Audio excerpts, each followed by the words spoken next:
Pessoal, hoje nós vamos falar de um padrão de persistência de dados, o DAO, ou Data Access Object. Bom, antes de falar da implementação do DAO, nós precisamos de falar um pouco do Generic Types que tem dentro do Java, uma funcionalidade que nós podemos utilizar dentro do Java. No caso aqui, temos como exemplo uma classe chamada Box. Dentro dela nós temos um atributo. Esse atributo ele é do tipo mais alto nível possível do Java, que é o tipo Object. Lembrando que todos os objetos herdam de tipo Object por padrão no Java. Então aqui nós temos dois métodos, um que seta esse Object e um que devolve esse Object. Portanto, essa classe, esse atributo aqui, ele pode receber qualquer tipo de objeto. Então a gente pode passar qualquer tipo de objeto para ele. Não tem como eu verificar em tempo de compilação se essa classe... Então não tem como verificar a classe que está sendo passada em tempo de compilação para esse objeto. Uma das formas da gente resolver isso é o Generic Types. Então com o Generic Types nós conseguimos fazer essa verificação. Então como que a gente usa isso? Essa aqui é aquela mesma classe Box, só que agora, percebam aqui, eu utilizo uma notação aqui do Generic Types para poder setar esse tipo de objeto quando eu for utilizar a minha classe. Então percebam que eu inseri ele aqui e ele se repete tanto aqui, quanto aqui, quanto aqui.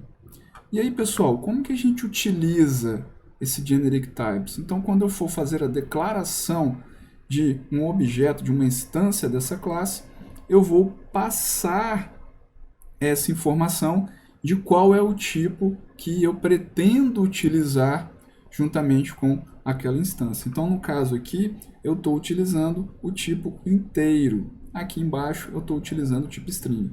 Então, o que acontece? Se por acaso, ao utilizar esse InterGBox aqui embaixo, e eu não passar aqui um inteiro para ele, eu vou ter um erro na hora de compilar esse meu software. Então, com isso, eu consigo fazer esta verificação. Então, isso me ajuda a poder garantir algumas verificações quando eu estou desenvolvendo o meu software. Beleza, pessoal? E aí, pessoal, nós vamos ver um exemplo dessa utilização com o Data Access Object. Então, para isso que a gente falou antes do Generic Types do Java. Bom, por padrão, a gente separa essas operações de acesso aos dados no Data Access Object Interface, define as operações padrões a serem implementadas. Então, esse cara aqui é a interface que tem a declaração das assinaturas dos métodos. Nós temos o Data Access Object, que é a classe responsável pelo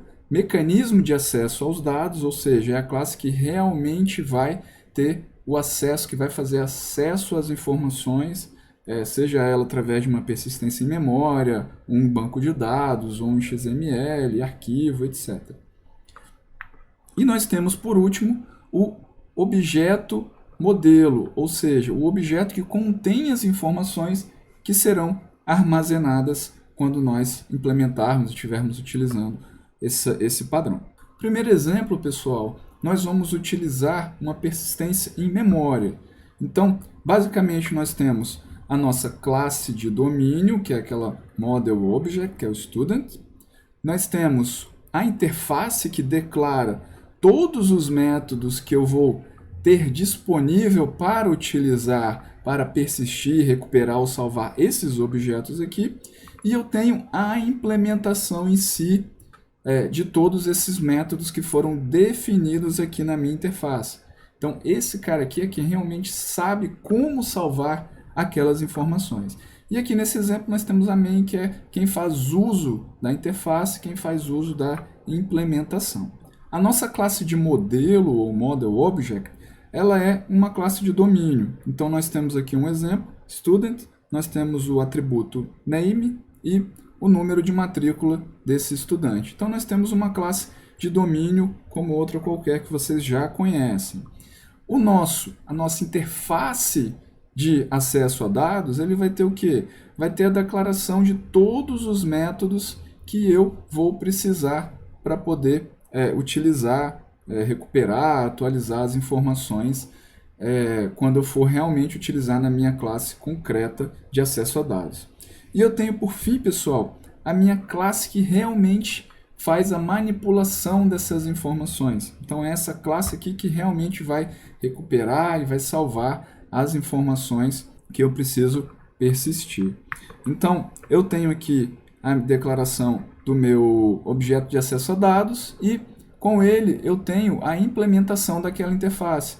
Então, como eu fiz a implementação dessa interface, eu preciso de quê, pessoal? De implementar todos os métodos que tem declarados nessa minha interface StudentDAO.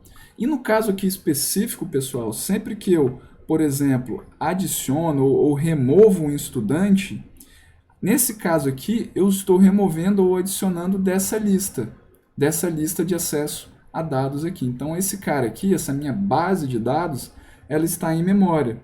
Então, como eu estou utilizando um padrão de projetos, eu posso vir aqui nesse meu modelo e implementar um outro formato de acesso a dados, como, por exemplo, uma persistência em banco de dados ou em arquivo. Esse cara aqui ele está em memória, então eu consigo facilmente trocar essa persistência de dados para uma persistência, por exemplo, em memória. E aí, pessoal, quando eu preciso de utilizar realmente esse DAO lá na minha main, na declaração da minha main, eu vou utilizar a interface e vou instanciar a classe concreta. Com esse meu objeto aqui, agora eu consigo fazer acesso a todos os métodos que ele tem disponível. Percebam que se eu quiser trocar essa implementação aqui para uma implementação de banco de dados, por exemplo, um StudentDAO implement DB, eu só teria que trocar nessa parte aqui do meu código. Toda essa outra parte do código, ele permanece igual. Então, por exemplo, eu posso fazer um sistema, posso desenvolver um sistema onde eu pergunto para o usuário se ele quer, por exemplo, utilizar um banco de dados em arquivo, sem precisar instalar nenhum sistema gerenciador de banco de dados, ou se ele quer realmente prosseguir com a instalação e instalar um sistema de banco de dados, ou um serviço que faça todo esse controle dos dados. Então eu consigo facilmente fazer essa modificação aqui, inclusive eu posso utilizar um dos padrões que a gente já viu, como por exemplo o método fábrica, para fazer essa troca de implementação aqui.